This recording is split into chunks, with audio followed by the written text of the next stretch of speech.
Znači postoji niz primjera, možda recimo konkretno govoreći, sada dosta aktualan primjer domaćinstva, znači kućnih mreža, gdje imate niz, recimo više računala u tipičnom domaćinstvu i pretpostavljam imate različiti korisnici, znači koriste ili prijenos govora, na primjer Skype,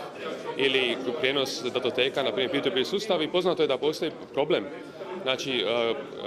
zagušenja zbog tih različitih prometa. Znači na neki način čovjekova percepcija, znači kvaliteta usluga, korištenja takvih usluga nije baš kako bi trebala biti. To je u prvom redu zbog toga što su nekakvi standardi koji su napravljeni za recimo rutere, znači za wireless modeme, nisu u praksi primijenjeni.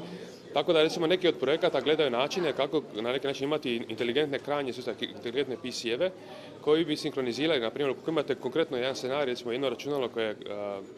recimo imate nekakvog čovjeka koji koristi računalo u kući za Skype, znači govori preko telefona,